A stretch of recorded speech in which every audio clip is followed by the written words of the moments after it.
on standby. Okay, it's the 13th of February, 2024, this fateful February month of the year. Love is in the air because tomorrow is 14th. Love is in the air, but clearly, so are we. Let's know what your love relationship is like at the moment. What are you preparing for tomorrow? But aside from love, people are going to reap huge from this love buds, be it flower vendors, people who have picnic spots, restaurant owners, and anyone else who just wants to give a space to lovers to celebrate their relationship. So that's going to happen tomorrow. It's love is in the air clearly, and then let us know if you have any celebrations geared up for then. This is Biashara Tuesday, so we are more concerned about the money and what you have to do in terms of getting out of your situation economically and using this time to capitalize on it. So if you had a business idea or you had money for a business idea, this is the time. Tomorrow, thousands of Kenyans, thousands of human beings all over the world are going to celebrate this day, which no one really knows where it came from, but it's good for you to think about the economic front of it, because that's what Biashara Tuesday is all about. Welcome to KUTV Rise Today this morning. How are you feeling and where are you watching us from? Grab yourself a cup of beverage if it's your favorite, and if not, let us know what else you take in the morning to prepare yourself for a successful day and a successful week. This is Biashara Tuesday, where we take a look at business, the business of the economy, the business of you as an individual, and of course the people who are taking care of our business at large. There's a lot of confusion that's going on in the country and actually all across the world. So I'm trying to sieve out all the confusion and ensure that we have a lovely conversation at the end. It's a love season, so we're trying to see where we are positioning ourselves in terms of our love to our neighbors and our love to the nation. But I'm going to start with a comical story where last week a man outright walked out of the Muthaiga police station and boarded a matatu and just disappeared. This man by the name of Kevin Kinyanjui Kang'ethe was arrested at Muthaiga police station and was under investigations pending extradition to the US, where he was facing charges of murder. He is accused of killing his own girlfriend a few months ago in the United States of America before he disappeared to Kenya. And now he has disappeared from the police station by just walking out of the gates, something that is straight out of a movie script. Is yet to be found. This year have launched a manhunt and investigation to nab some of the people they think are accomplices to this, but many questions linger in the heads of Kenyans. Who exactly is behind this disappearance? Is it by accident or is it by design? Let us know what you think about that. But in the meantime, more confusion is also happening within the government of Kenya Kwanza. E-citizen payment has been a conversation for the past few weeks, where the government of the day is requesting that most, if not all, of our public bills be paid through that platform of e-citizen. It's the digital version of the government services, and that's where all the money should be channeled towards. This has kickstarted way back. If you think about payment for your passport or payment for your national identification card and many other services, including NHIF, NSSF, you have to pay that through a citizen. The government has been trying to bring this to all other public facilities, including institutions of higher learning, where currently University of Nairobi students are paying for their 7 bob of ugali through e-citizen. So no cash payment, no M-Pesa payment directly to a till number or a pay bill number that's aside e-citizen. The government also tried to force this down the throat of schools, that is high schools.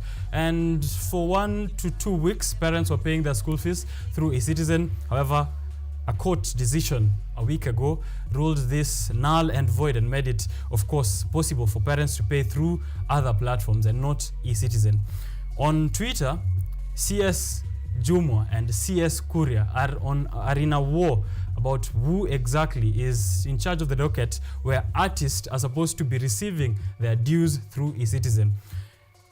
Moses Kuria, CS, says that all the payments towards artists in terms of royalties and dues should be done through e-citizen so that they can track their payments. CS Aisha Jomo is saying that this docket is not under Moses Kuria's ministry and that he should only focus on what his mandate is.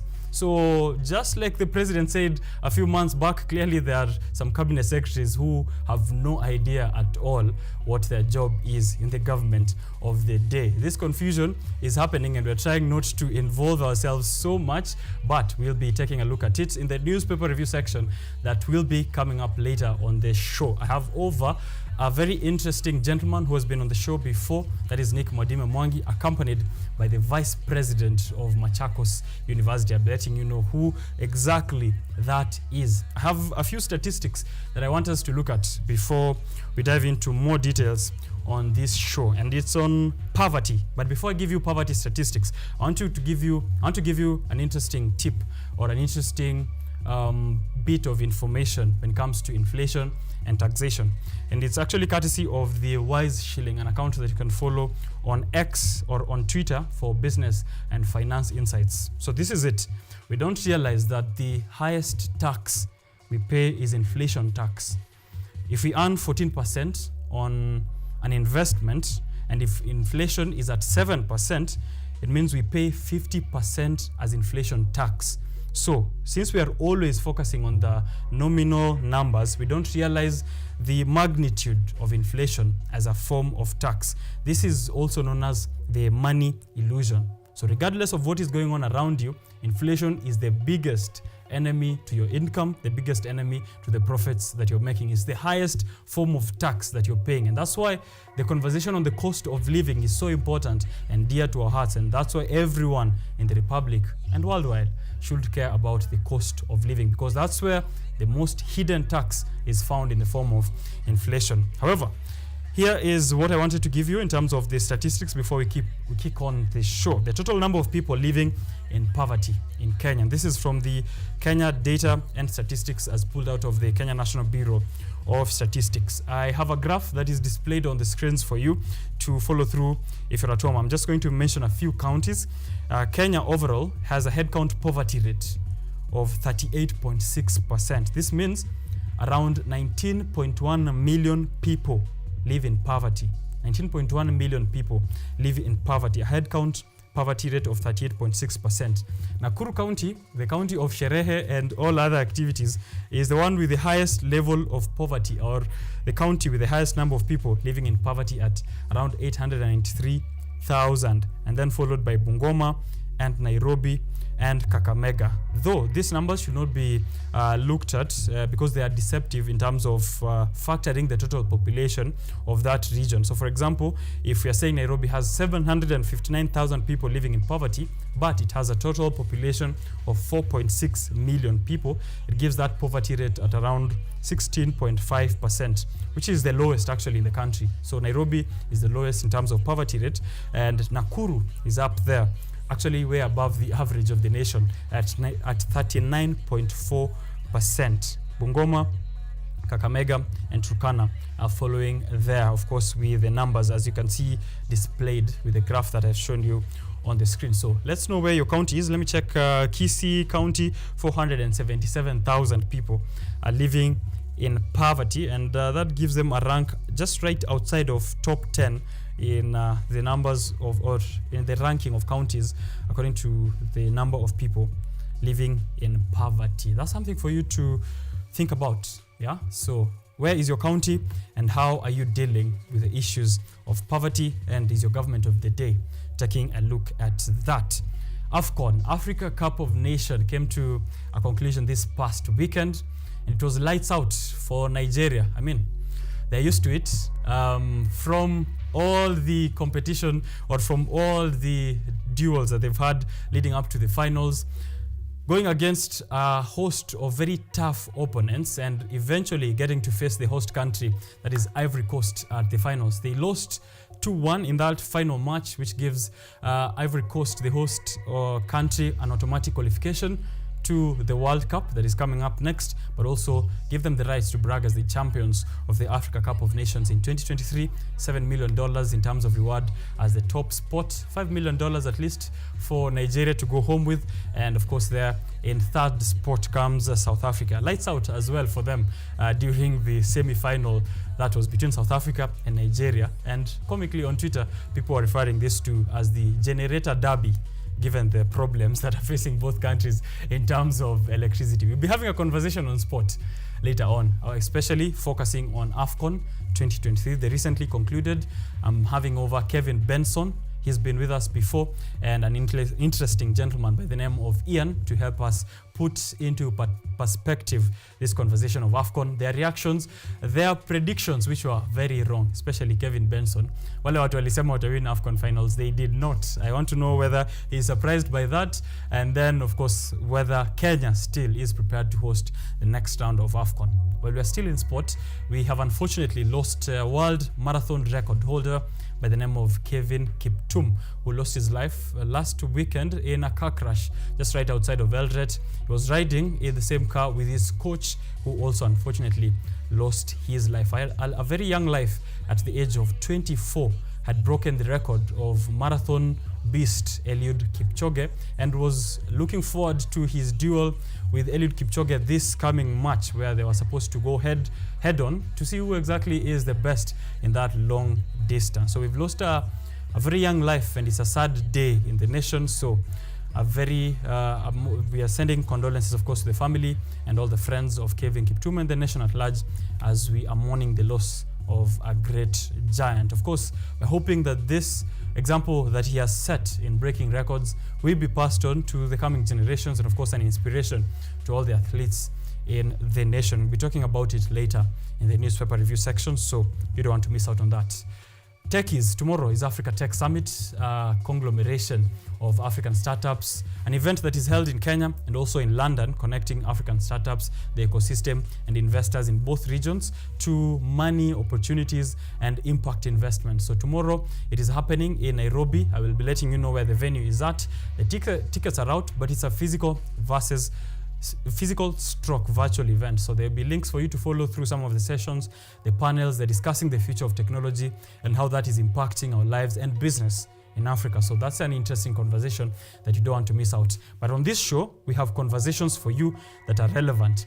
As we are gearing up for Valentine's Day tomorrow, one of the biggest issues that are affecting young people in the Republic is peer pressure, relationships, and what they see on social media. And this is also affecting their income. So how can they live within their means? A message that we've been drumming down on this show for the longest time possible. I'm having that conversation with the Finance Society of Kenyatta University. How do you put that into perspective in terms of living within your own means and ensuring that the young people wanapunguza peer pressure in your online social media or the people who are living around them? So welcome to KUTV Rise today. Welcome to Biashara Tuesday.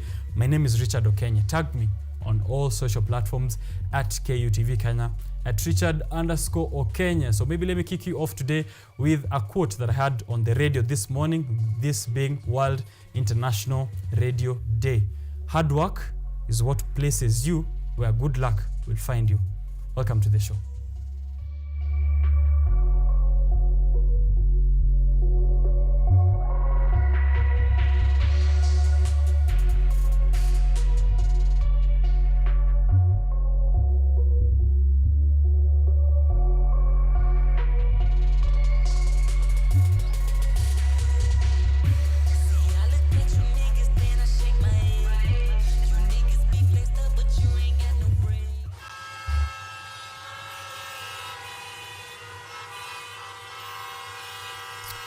Bit inconvenience this morning by letting us know what is happening on your roads and also alternative routes. Important. Nairobi, transport and current traffic conditions of the city and the regions that are around. But it's important that I give you the weather updates as well. 18 degrees Celsius. It feels like 18 degrees Celsius if you're out there this morning. So it's going to be mostly cloudy today. At night, we're expecting 17 degrees Celsius. And highs of 29 degrees Celsius during the day. It's going to be mostly cloudy today, cloudy tomorrow, cloudy the day after, but then sunny throughout. There's no rain, low chances of precipitation today or the coming few days. So prepare yourself. Tomorrow is going to be mostly sunny. So it's a bright day for lovebirds to go out there and perambulate their love, wherever they'll be celebrating it at. Wednesday, mostly sunny. Thursday, Friday, partly cloudy, and Saturday, partly cloudy as well. On Twitter, from Mathri Route is where I'm getting this information. of the current conditions of traffic. So let's see what is happening. Thika Road kunakaa vizuri sana. According to Nathan Davis, anasema anafurahia mambo ambayo yanafanyika pale. Kuna contractor alipewa carpet Mombasa Road, hajawahi fanya kitu hadi leo. And then it was already laminated. He's calling it lamination. That's Clement. Na tayari ishaharibika. So wali laminate Mombasa Road but hawaku retarmac. So that's what Clement is saying over there. Yani traffic 10 bob tropicals ni mbili. Huko kwa traffic wana complain. Gisheru AM Gisheru saying huko traffic and saying Ruto must go. That tropical mbili ni 10 bob kwa traffic, Ruto must go. That is a very interesting update. Let's know which route you're at. Mali unapata hapo that rate. Truck drivers, as you approach our cities and towns, exercise caution. We just lost a world champion in Eldoret Nakuru Highway, which is known for accidents. May his soul rest in peace. So that's also quite a reminder for us as we are looking at that story of Kevin Kiptum, who lost his life in a road accident. Please drive safely and take care of other road users. Currently, drizzling in Malindi as it was yesterday.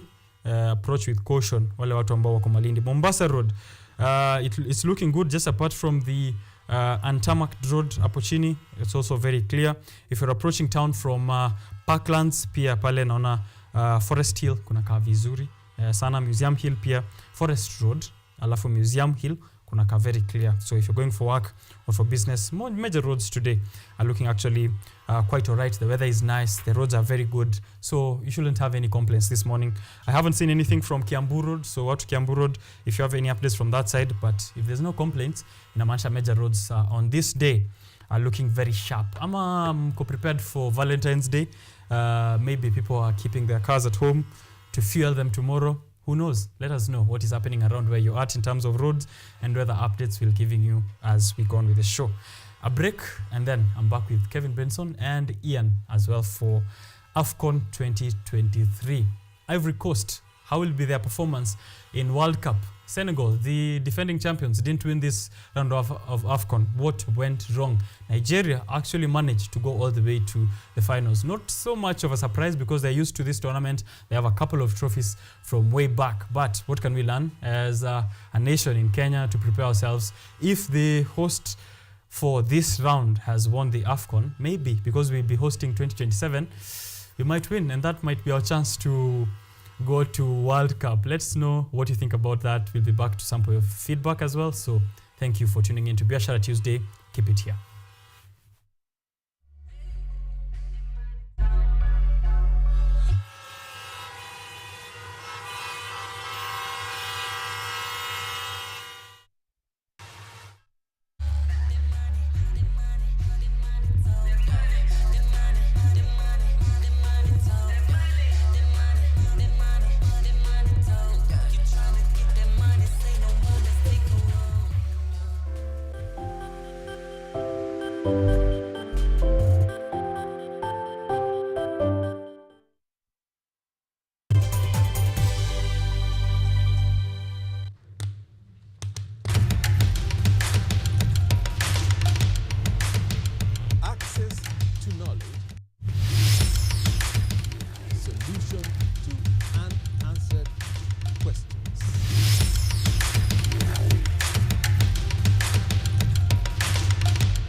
Repossessing your property, intellectual or material.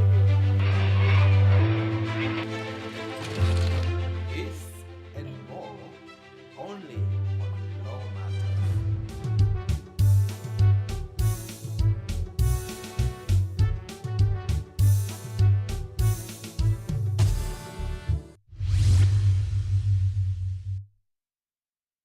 Haya, vijana hoye! They speak to play politics. Kila mara yeye ananiwinda kama mnyama. Naambia yeye Mungu iko. Mungu iko na sitarudi nyuma. They speak words strong enough to change policy and the law. We have a very democratic system. We have a system that is based on the rule of law. They speak to the heart of the nation for the nation.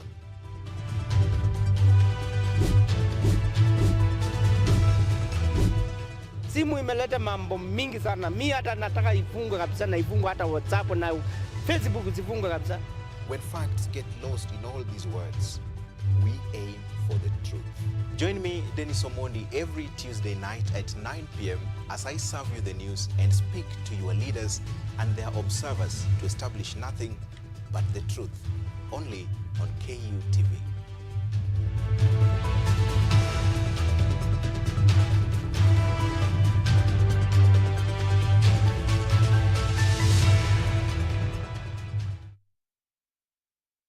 From the farm to the consumer, we explore agribusiness opportunities right here with you. Changamoto lingine ni soko. Soko saa ingine bei inashuka tu drastic, kama saa hii hoho imeshuka chini. On Money Monday, we explore business stories and engage business professionals as reference points for analyzing investment opportunities. Last year, the economy grew by 4.8%. And which is really an indication of the resilience of the economy. If we don't grow the economy, then we cannot have economic transformation. We shall bring you up to speed with everything taking center stage in the business world and the state of the nation. Join me, Ann Odida, every Sunday and Monday for captivating, entertaining, and informative stories at 9 p.m.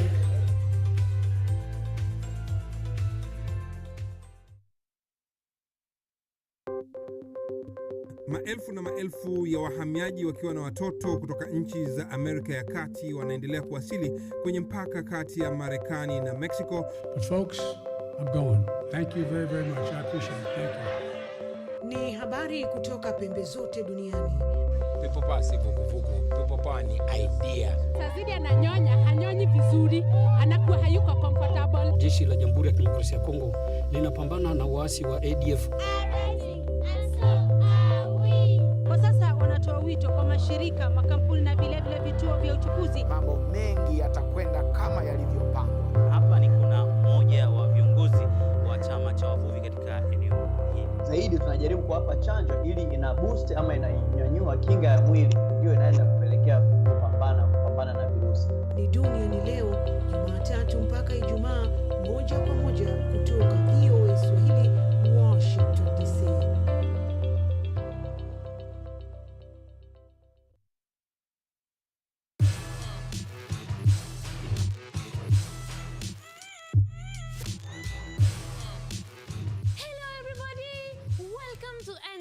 Where we ask the coolest questions in science. Let's go! Is yogurt really just rotten milk? Why do humans need sharks to survive? How did a 12-year-old boy from Africa invent modern vanilla farming? How do you deliver medicine to a chimpanzee? Can poop be useful? How can you save the planet by reducing air pollution? To help us answer these questions, we are inviting some wonderful guests from the world of science. They will enlighten you, make you hungry for knowledge, oxygenate your brain, and make your ideas flow. This is Engine Season 3. Let's go!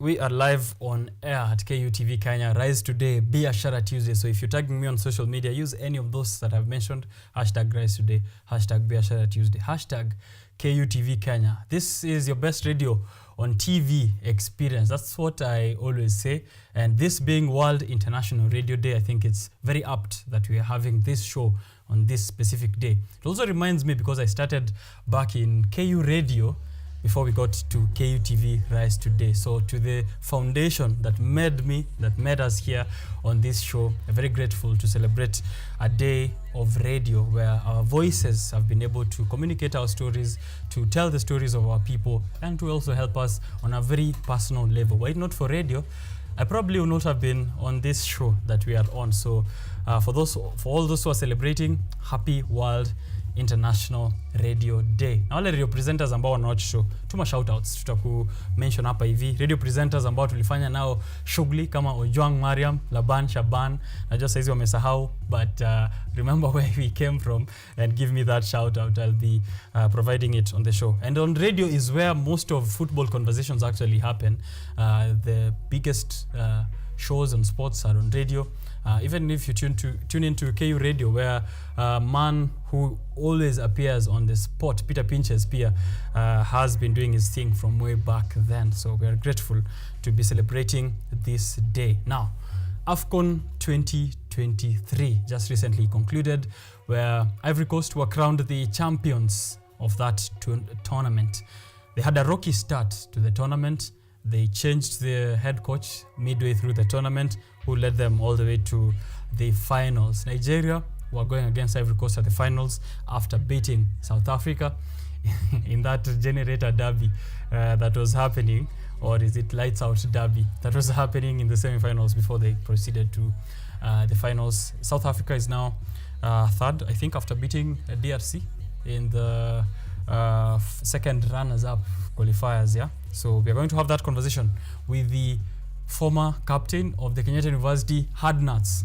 That is the men's football team of Kenyatta University, and joined alongside Kevin Benson, lawyer, football and sports commentator as well, here on the show with us. We are going to be having a very intense and detailed discussion. But first, let me introduce the gentlemen, or allow themselves to do justice to the introduction. Alafu tutaangalia the details of what has happened, the predictions, the reactions, and what you guys have to say as you're watching from home. So, karibu to the show, gentlemen. I'll start with the new face on the show. Ian, karibu to the show. Please introduce yourself on the camera there. Alafu tutaendelea. Okay, my name is Ian Owiti. I'm a student at Kenyatta University. I was the captain at the soccer team, and it's been a nice journey.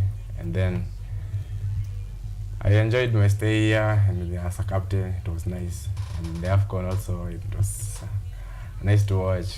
You know, African football, it's growing, and it was kind of awesome. All right. Yeah. And kwa sababu you represented Kenya in international sports, usha change imekuwa soccer. Umeita soccer, my friend. Yeah, that's how mostly refer to it. Not football. I think we are more US than British. Okay. Yeah. Kelvin Benson, welcome to the show once more. Unakubaliana mambo ni soccer ama ni football? Football is football. We have a lot to talk about. We have talking points about AFCON. Of course, not many expected Ivory Coast to lift this trophy. You included, me included. But mpira udunda. Na tulisema hivyo tukianza the discussions back then. Mpira udunda na ulisha dunda. But before we get into the details of AFCON, I have to mention he's reserved, trying to act very humble, Ian Owiti, but he's part of the men's team at Kenyatta University who represented Africa in the International University Sports Federation Football World Cup that was held in China from the 21st to the 31st of October 2023. So Hard Nuts walikuwa pale hivyo. We met up with him actually before they left, and then now I've seen him way after that competition happened. Ian, let us know, how was the experience representing us over in China? Games ilikuwaje, and how was the football culture on that side of the world? Okay, China ilikuwa kuzuri. Okay, it was a nice experience as a team, as a player, as an individual, unaona. So games ilikuwa tamu, tuli enjoy things zingine, but I think some extent like the European teams wanatushindia tu kidogo, like they're more developed in terms of soccer, how they play, how they approach games. It's kind of different to us, but it was a learning experience, and as a team I guess tukipata hiyo opportunity, I guess we can do much better, because tulijaribu, we were number 6 out of 12. Okay, nice. Yeah, we were in the knockout stages. At quarters we were knocked out by Uruguay. Yeah, we lost 1-0. But kwa hizo ranking we met Argentina, team yako. Team ya Benson. Tuliwapiga. Mliwapiga. Yeah, okay. Tuliwapiga 3-0. Then in the last ranking tulicheza na Spain. We lost 3-1 to them. So overall we were number 6 as a team. And we were proud to represent Africa. Yeah. Very nice. Congratulations, man. That's quite a feat to achieve. And of course, because we're going to have a conversation on what Kenya can do to prepare themselves for AFCON, I think utakuwa also the right guy kutuambia uliona nini, what people are doing, and maybe something that you can borrow. Okay. Right. Let's get into now AFCON 2023. Surprises and whatnot. Very amazing individual and team performance from all the nations that were represented there. Kevin Benson, what was your most surprising moment from the start of the tournament to the end? What are the key surprising moments for you? I think I'll start with the elephants. Ivory Coast. We rolled them out. You remember? Yeah, we did. Losing 4-0 to Equatorial Guinea. Then it was a scrappy performance. But somehow as a host nation, they tried and they had the home advantage. At least the fans were behind them. I'm looking at a player like Sebastian Haller.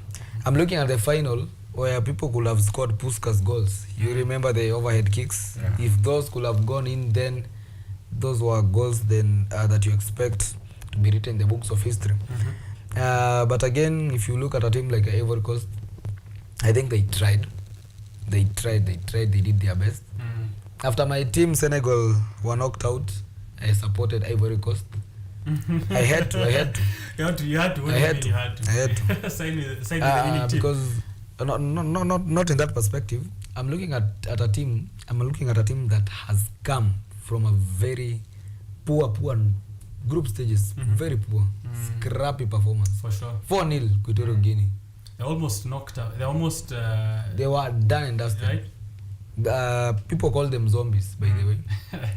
But they tried. Yeah, they call them zombies. But they tried. Okay. They were the Walking Dead, but they came out alive. What do you think made that turnaround for them?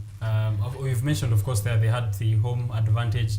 They had the home crowd. Of course, they are used to this field. It's probably their training pitch as well. And then we have a situation where, of course, we had written them off, as you've said there. And then halfway through the tournament, they had to go on with a different coach. Yeah. What do you think was the turnaround for them? I think at some point, they were almost edge out of the competition. So when they came back, I think they got the momentum. Sacking a coach, then getting a new coach and winning the tournament, then that's something for the fans. For sure. Ian, what do you think ilifanya the journey ya Ivory Coast to be a great comeback in this AFCON 2023? Okay, Ivory Coast kwanza, they got names, they got quality. For me, okay, people wanasema they were written off, but the quality in that team, they got certain quality that it's beyond matching. What was your before you go on, what was your initial team in your make bet? Yangu ilikuwa Senegal, but vile walitolewa nilienda to South Africa. Okay. Yeah. And now walishatolewa. So wao pia akifika semi, so can disappoint, but hiyo ni football. Okay. Yeah. So for Ivory Coast, you are talking about the turnaround. Yeah, for Ivory Coast is the quality, I believe. Because if you look at their players, most of them are in Europe. Then the kind of game they playing, the quality, first of all, I was in love with their midfield, Seko Fofana, KC, yeah, you know. Then now, I think the belief just came when they got a chance to get the second chance. They just believed in themselves, and they were able to express themselves. If you look at their front line there, Adingra, that guy is He's an awesome player. For sure. If you watch him, you love him. So I think they just believed in themselves. Then the home advantage again. You know, if you have your fans there, you have to prove to them.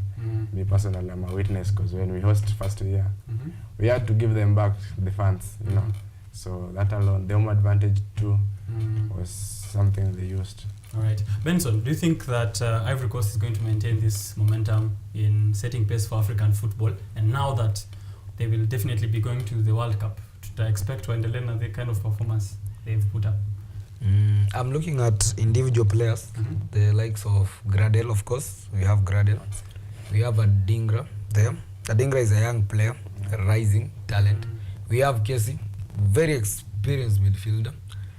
Again, I'm looking at the World Cup. Then I want the Elephants, that coach, to look for those young players. Because if you are to check and look, maybe we say in the next 5 years, people like Frank Casey, maybe they will be out of the team. Max Gradel, of course. We expect people like Adingra at least to be there. To have gone, yeah. Yeah. But if they are going, of course, they will go to the World Cup. As an African team, of course, representing Africa, we must be behind their backs. Yeah. I will remind you of South Africa. Yeah, of course, we must support them. I think they have the experience, they have the quality they need. And with this new coach coming in, I want to look at his tactics. I want to see how he will manage the players. I want to see how they will play the international friendlies. Then we'll be able to know the trajectory of how they will perform. All right. I'm guessing for they're calling it's called MRC, if I'm pronouncing that correct, right? For MRC coming into the tournament, mid-tournament actually, and that's a high-pressure environment. I'm going to assume this is likened to the pressure in World Cup. Hopefully, then he can still maintain the team unity as he has displayed in the pressure that was there in AFCON. It was quite an intense tournament actually towards the end, one unlike any other that we've seen before. Hopefully, this translates also to World Cup. Ian, what a maintained momentum, what do you think will be for them in the coming few tournaments in Africa and even World Cup? Okay, I think it depends on the coaches and the management. Wakiamua ku retain some of their players, alafu wakiongeza the quality, because I know they have some young quality and young talent growing. So I guess by the time World Cup itakuwa inafika, the team will be much better than now. That is if they'll maintain this team, alafu ongeze tu some quality, you know, because kwa team hawezi kosa, lazima additional player ama additional, there must be something missing which you can add each and every time. Oh, nice. Yeah. All right, let's talk the other side, who we thought were going to win by their first goal. Kwanza vile walieka tu hivi, there was noise from Enugu State all the way to Roysambu. Nigeria. The Nigerians near miss. They had a very strong showing and that fell short just in that final. What do you think contributed to the defeat, gentlemen?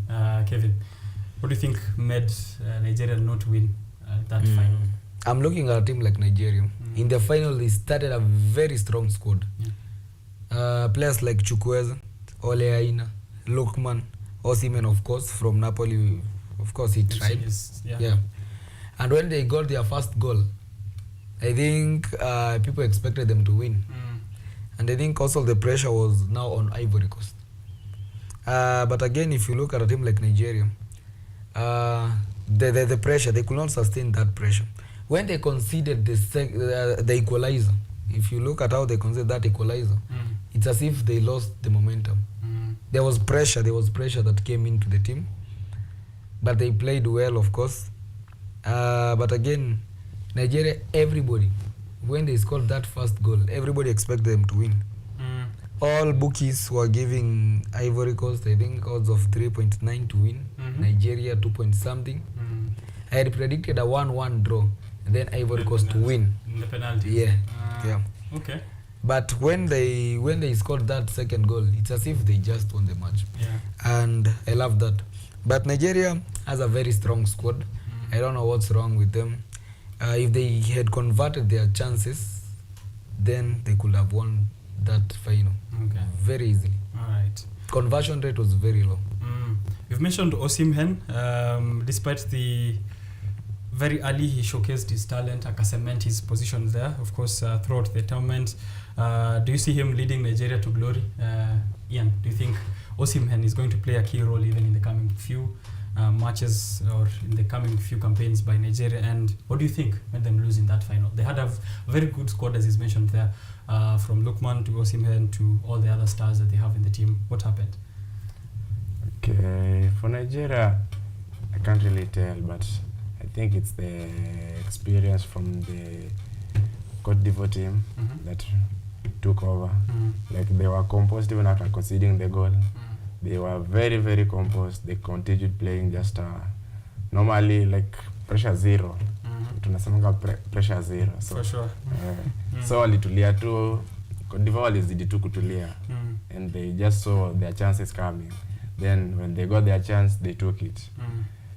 But for Osimhen, he's a very good striker, and I know he'll go far. So for Nigeria, they still have a very, very good team. Then the striker there, I think he'll continue converting his chances, and that alone will just help Nigeria even in the coming tournaments. They're definitely going for the World Cup, right? Or do they need a qualifier for that? All right, we'll be checking out on that. South Africa, guys, semi-finals, South Africa, Nigeria. How was that like for you? And Bafana, not many people thought South Africa would get that far, given their shaky performance even in previous AFCON tournaments. Nini ilikuwa mpya this time? I think I'm looking at a team like South Africa. And then many people are complaining that South Africa all players are from Mamelodi Sundowns. Yeah. You know that they have that, South Africa have that talent in football. And if you look, even if you are to watch the games that South Africa play, Orlando Pirates, Mamelodi, all those teams, they have the quality. And I think they played very well. Looking at their strikers, even after they lost these penalties and everything, South Africa deserved to win that place. They really tried. No one even thought they could have reached the semi-final level. I think South Africa, they still have that squad if they maintain it. Again, we have to wait and see whether they will be able, maybe, to maintain that momentum. It was 2-0. Alafu kidogo naangalia screen, it's 1-1. How was your reaction like there, Ian? And what do you think of the South African team getting that far? Okay, for the South African team, it reminded me back of the 2010 Spain. If you remember, I think 3/4 of the team was from Barcelona, then 3, I don't know, around 4 from Real Madrid. So like their players used to each other. They know the strength of this, the weakness of this person. They know ikifanya hivi huyu anafaa kuwa hapa, huyu anafaa kuwa. So that I think what made South Africa perform better, because all the players mostly, I think around 8 or 9 from Mamelodi.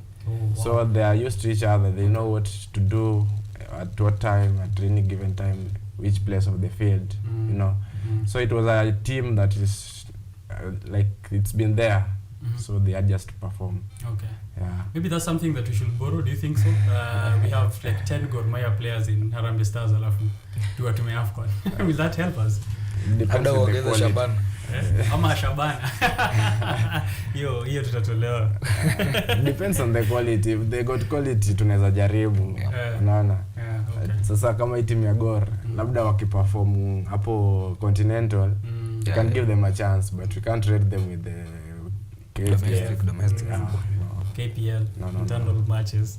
Rivalry between Salah and Mane. Hiyo ilizima moto mapema. What is going on in those two giants? Actually, when I was starting the conversation on AFCON, initially my bets were on Egypt, and then kwanza ndo wanatolewa mapema zaidi. And then I had Senegal, of course, thinking they have stars who have experience from the EPL, from Champions League. I mean, they've played against the best of the best in the world. I was hoping they would bring this leadership. What went wrong with Sadio Mane's team and with Salah's team? And from this disappointing campaign they've had, do we see them trying to prove themselves in 2025? Maybe Benson can take up on that. I think if you are looking at a team like Senegal, of course they have stars. Of course they have stars. Should get you a trophy, no? Yeah, I know. But you cannot start every star in a team. That will make you crumble because of the pressure, of course. But a team like Senegal, they were the favorites to win this. Also, after every Arab country was knocked out, teams like Morocco, Algeria, Egypt, Tunisia, those were the favorites. They were the favorites. But after they were knocked out, then many people went to Senegal and of course Nigeria. But then I'm looking at a team like Senegal. I don't know what happened. I don't know what went wrong. Because I remember the last final where Egypt beat on penalties. Well, Tandika Nani 4-2. Last AFCON. Previous. Previous. Okay. Then a team like Senegal, of course they have the stars. But again, if you are looking at how they are playing, there was some pressure. Tactically, I never saw tactics playing them. I never saw composure in Senegal. I never saw conversion rate. Because even if you are to look at the chances that they missed and the chances that they created, Mane alimaliza game na bao ngapi? The tournament, was it to penalty? Yeah, I think one. One goal. One. Okay. So going forward, then I think a lot need to be done. But we are not ruling out Senegal yet in the next AFCON. They have the stars, of course. But I'm bidding for teams like Ghana, with the likes of Kudus, coming in.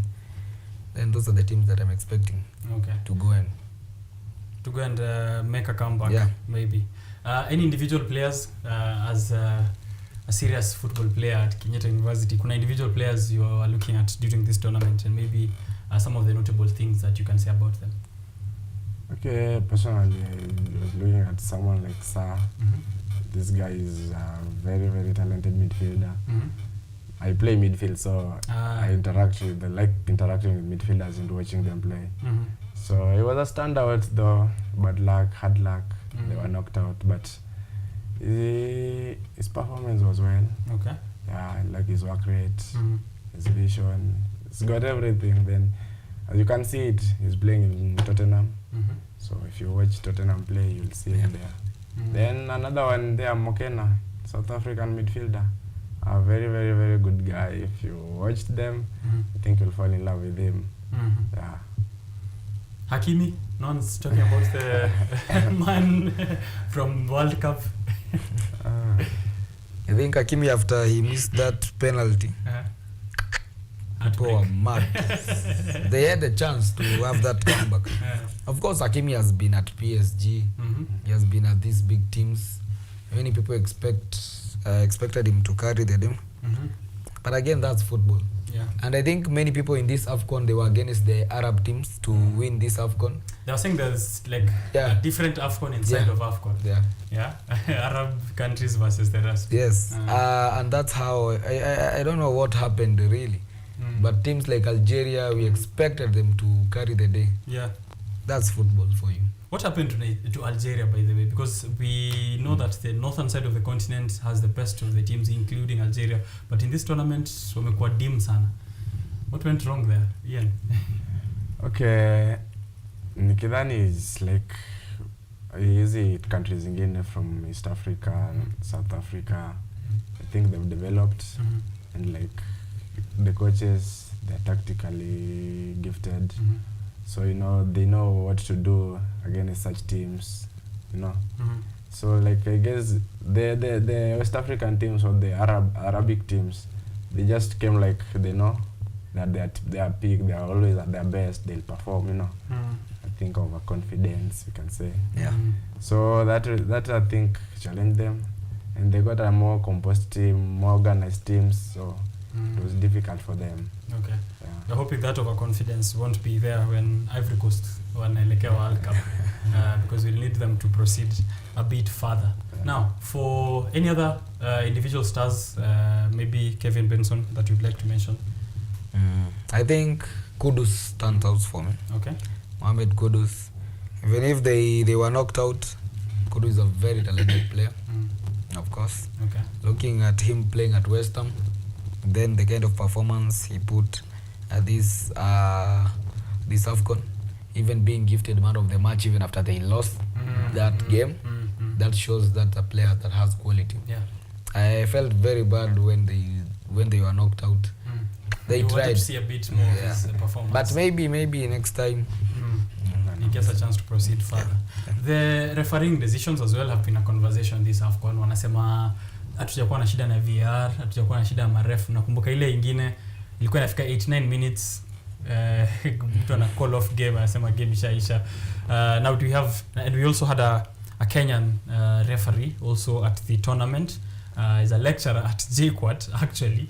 Mr. Peter, I'm going to get the second name, I actually forgot it, but yeah, so do you think we are also mature in terms of decision making, better actually than what is happening in the EPL? Tunaona shida sana na VR, but we didn't see the same in AFCON. What do you have to say there, Ian? Okay, for the refereeing, the decisions were good. I think even from the European countries, we've been appreciated. Yeah, so I think they were more competent, and they just giving the right decisions and not favoring any team, you know.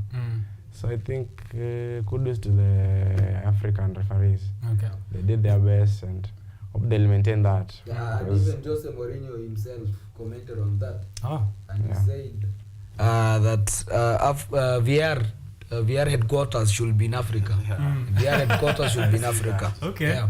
All right. So we are actually setting pace for the rest of the world in terms of decision making when it comes to football. Yeah.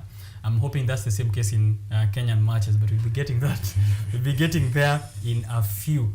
When we are talking about setting standards and setting pace, this AFCON has also been lauded all over the world as a very impressive tournament when you compare it to the others. Do you think we have gotten to the pace of Euros and maybe other key tournaments like World Cup? Tumemachua vizuri sana according to the performance. Yeah, I think tumemachua. The development is there. I think it's kind of like the competition is there in every team. Like you can see from this previous AFCON, there is this one that ended last weekend. Not everybody expected those teams. I think the teams in quarters, they were not any team was in the previous competition. Yeah, all of them that were in the previous quarter finals were knocked out. So meaning each and every team is growing day and day. So I think the competition is there, quality is there. If you watch, you'll enjoy, you know. Yeah. So it's not like Euros where tumezoea huko mbele tunangoja Portugal, tunangoja the Spain, yeah, the normal. And if tukienda huko kwa kina huyu wa Messi, Brazil, Argentina, Brazil, it's the obvious every day. Yeah. Do you think this is setting pace for the footballing landscape in Africa and in the globe in general? I think there is some improvement. Of course, a lot of improvement on African football. There is more of composure right now in African football. And I really hope that Kenya will try and get to those levels. We've seen them playing, like you said. But again, we are waiting to watch when we'll be hosting that AFCON jointly with Tanzania and Uganda. Then we want to see whether at least we'll try, because we'll be having the home advantage. I think AFCON has improved. African football has improved generally. Teams like Equatorial Guinea, they had their top scorer there, a player who is a right back at a third-tier team, coming to AFCON, being a top scorer. Then that shows you there is some improvement. Look at players like Adingra, like he has mentioned. Look at other key individuals that are trying. Then I think we are setting pace.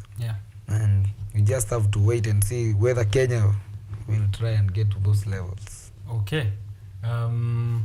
Really get to those levels. Now, mention Kenya playing. He let out a little laugh. Kenya, other things you think we've picked from there that clearly other African nations that have participated in this tournament have shown that Milan, they've improved, as you've said. They have more composed teams, and now we've seen surprises clearly. Will Kenya be part of the teams the next that we talk about that has been improved? Yeah, I think so. Because Kenya, we got talent. Yeah. There is talent in Kenya. There's talent. There's talent. Okay. Yeah, if you sit down and watch Kenya, some of the individuals in Kenya, you'll enjoy because you'll see that's an EPL quality. Yeah. Okay. So I think by the time we'll be playing next AFCON, so if we'll be hosting there, I think we'll be part of it. And if the body, the FKF, if the management is good, I think we'll have a better team and a good team that can perform and give us results, because we'll be having an home advantage. So there will be no reason for us or an excuse not to perform well. Okay. You've said that there are individual players that you take a look at, maybe some games that you have a look at, and then it's like, this is EPL quality. What we're interested in knowing, which maybe that you can mention out players, individual teams, or anything that you've personally seen that shows that yenyewe tuko na quality na tunaweza beba kitu ama tunaweza participate kwa kitu serious. Okay, for the individuals, okay. So far, this is on the standing man for me, Sostino Odhiambo from Gor Mahia. It's a joy to watch. Personally, I played against him here in KU. He came here. It's a joy to watch. So, and if you get a chance to watch Gor Mahia play, you'll see that. Then recently, under 18 Stanley is in Sweden. He went for trials, and the coaches there, the scouts are impressed. So, meaning Kenya, we got something. Right. And not only that, there are some tunasemanga chini ya maji. Kuna some individuals wanaenda maju. Personally nawajua. Wanaenda maju kucheza ball. Na wanajua ball, and they're not coming back ito wameshindwa. They're going there and they're playing and earning their money. So I guess by the time tutafika AFCON 2027 tukihost, watakuja kuchezea national team au majamaa ama wataenda walambe asali huko wasahau? Hapana, wanapenda nchi. They'll be here. Okay. And you'll watch them. And we've seen the under 18 as well, vile walicheza, I think Sekafa. Yeah, Sekafa. Very good performance. Hopefully these are actually the players that we are hoping to front for the AFCON in 2027. So maybe that is the time for them to shine. Na wasirudi back to the same old. Swali ni watachukuliwa to Harambee Stars ama tutapigia Marige tumuulize kama bado anaweza chukua jazi. Benson. Of course. Lazima, there are some players that you must pick out, you must choose. And if you look at international scouts scouting for Kenyan talent, then know there is talent in Kenya. Okay. I'm looking at the coach, Harambee Stars. Look at Harambee Stars under 18 and everything. This under grassroots football helps a lot. Okay. Because you identify talent, then you nurture that talent, take it to the national team, and then that's how you progress. Because I'm looking at teams that play in Europe, players huko wanaanza kucheza wakiwa 6 years, 10, 12, nurture talent. You cannot start playing football at 30, then expect to be a national team. That's where we go wrong as Kenya. Yeah. But if we try to nurture that grassroots football, those teams, then of course we have hope. And I really hope that we will be at least somewhere by the time in Africa 2027. Okay. Hardnuts, mko na players ambao watatuingia pale national team. What is the feeling, inspiration within the team from this just concluded AFCON? You feel like now there's some things you can pick here and there, alafu to represent in Harambee Stars? As you're speaking grassroots, I'm sure KU Hardnuts is part of the grassroots ambayo tunafaa kunacha players, right? Yeah. Okay, for the Hardnuts team, tuko na talent. And we know that because from the university competitions, we always emerge champions. Okay. Any competition we participate in Kenya, we have to be champions. Yeah. So I guess tumelearn kama team, individually mimi nimelearn, and I know some individuals pia wamepick some things from the AFCON, and hopefully implement. Then if you get a chance, I think next season mostly you'll see some of the Hardnuts faces in the Premier League, KPL. So I think that's a stepping stone. Yeah. So wakifika hapo pia, they'll just continue getting much better and better. Alafu maybe 2027, never know, kuna mmoja atakuwa hapo national team anacheza AFCON. Unajua mimi na kuangalia hivi ukiongea, na imagine angalia mtoto score ile final goal ya Kenya Queen AFCON. So this is the moment kwa leo na cut this one for that day wakati Ian atascore the screamer goal for AFCON 2027. Well, we are talking about kunacha grassroots. Kuna pia another level of grassroots football in Kenya, including wale mlitandika juzi wendani All Stars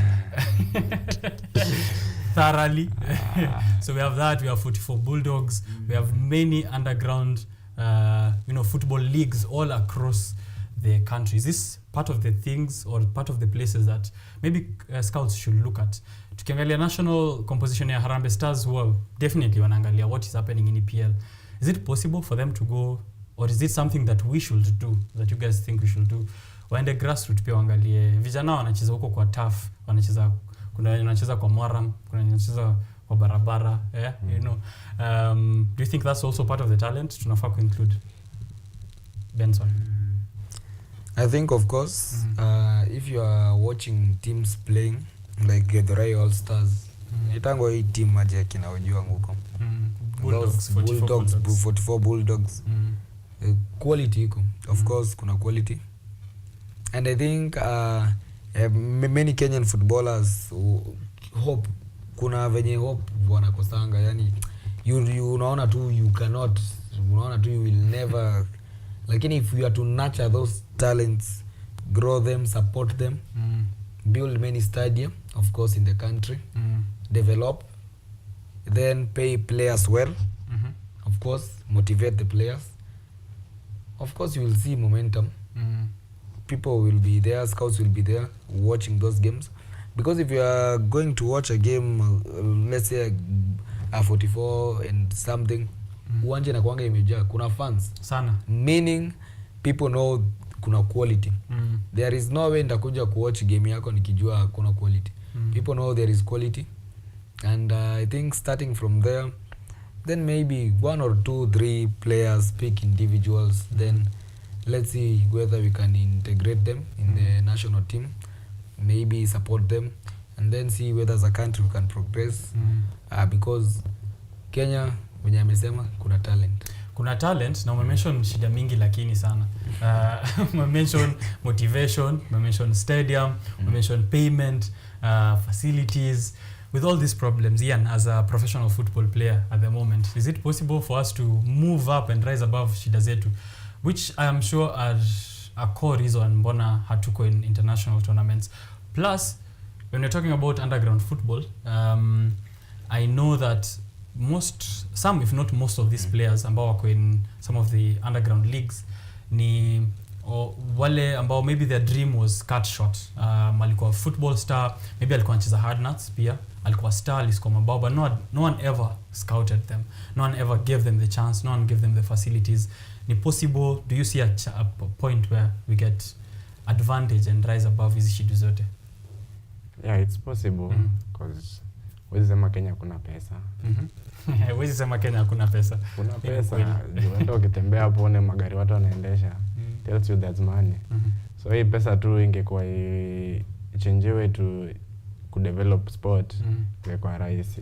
Juu vile amesema, study ground tunachezea, like now in the Kenyan League, even if you see the KPL alone, some of the grounds they used to play, it's not like it's not a believable Premier League match. Yeah, you can't believe that's a Premier League match. So that alone tells you more about our Kenyan football. So if they can start from there, building for us some of the good stadiums, getting that chance, then again, these young talents getting an opportunity is never easy. Yeah, tunasemanga unajua nani. Hadi kwa football tunasema hivyo. Yeah, that happens because kuna ukienda sahi hata vile anasema endapo Div 2 angalie quality, utaona mtu anaweza kucheza Premier League, then you go watch a Premier League match, you'll see no, this person should not be playing here. It's not better than this person.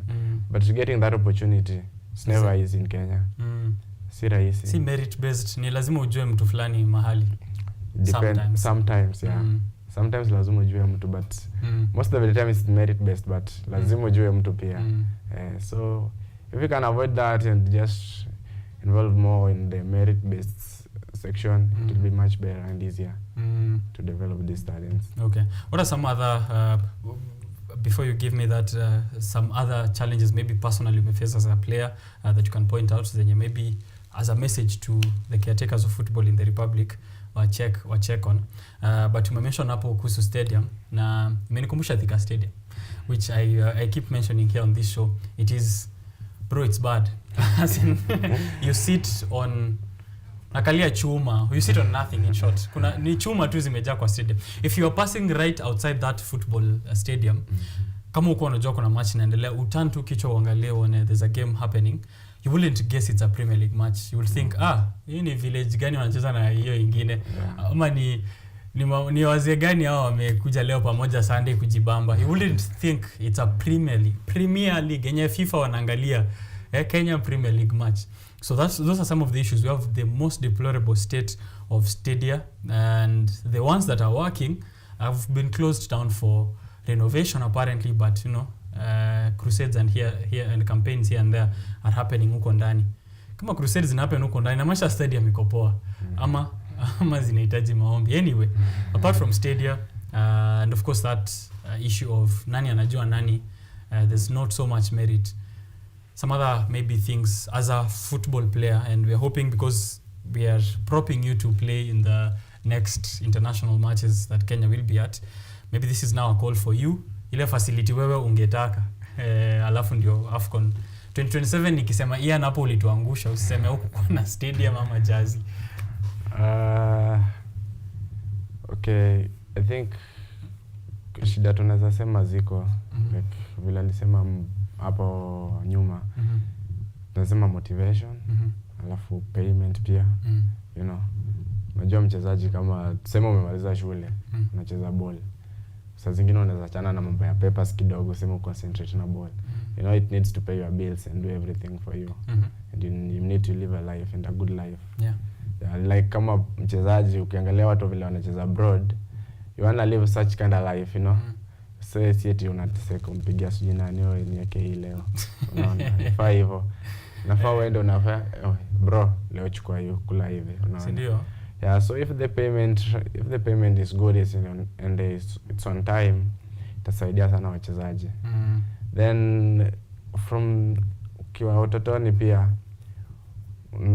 in the village unajua kama hujalelewa huku Nairobi ama tuseme wapi, hata Nairobi kuna wengine they don't get a chance to be nurtured when they're young.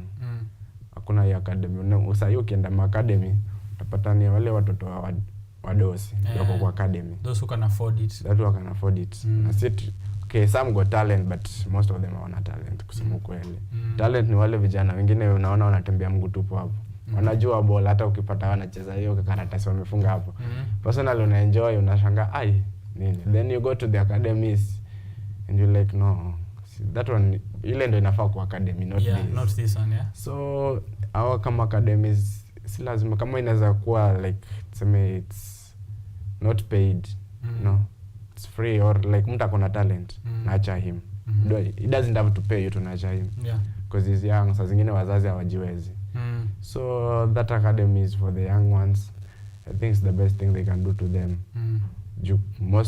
Kwanza vile juko hakuna academies. Watu wanacheza tu ball. Watu ni kuleta politicians ni kuleta tu what are these tournaments zao zenye wameandika jina yake Richard OKENYE tournament kila mwaka, right? Na hiyo najua itsaidi. Na hiyo kila mwaka it's once in a year, unapigwa December. Sasa hizi from January to November mtu anafanya nini? Unajua mtu in Europe wale ni watu wako academy, like seme in out they playing.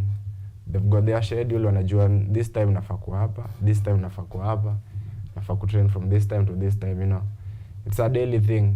Hii mpira ni kitu unafanya daily.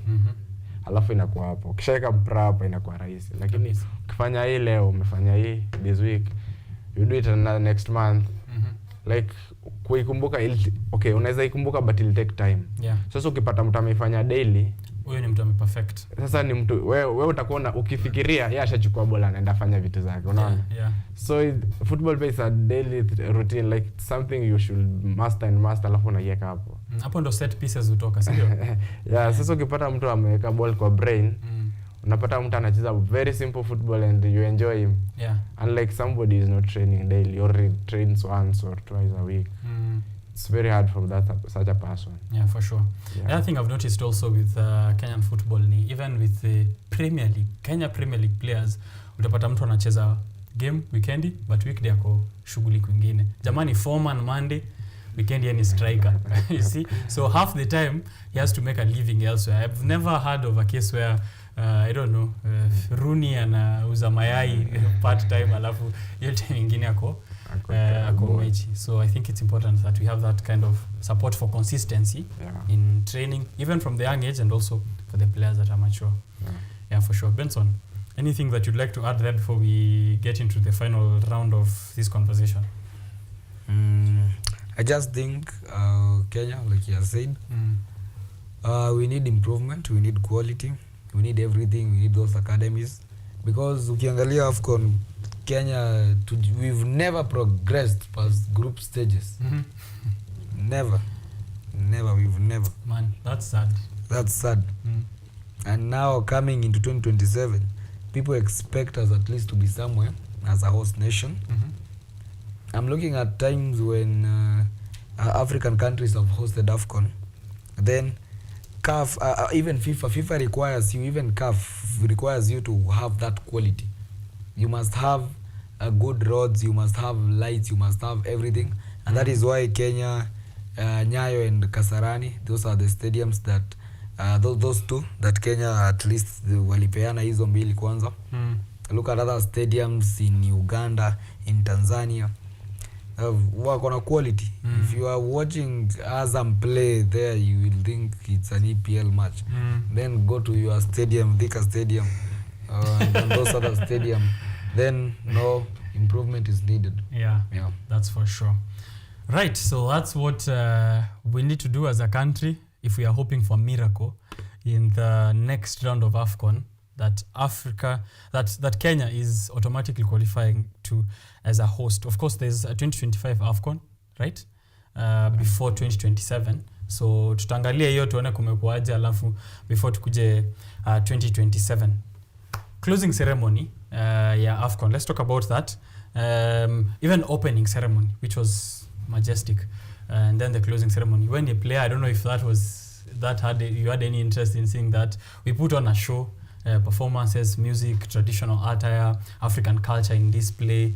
I don't think I see that so much in Euros. I know they have star performances, but not so much about the culture. Is this something that is interesting for us even in African football?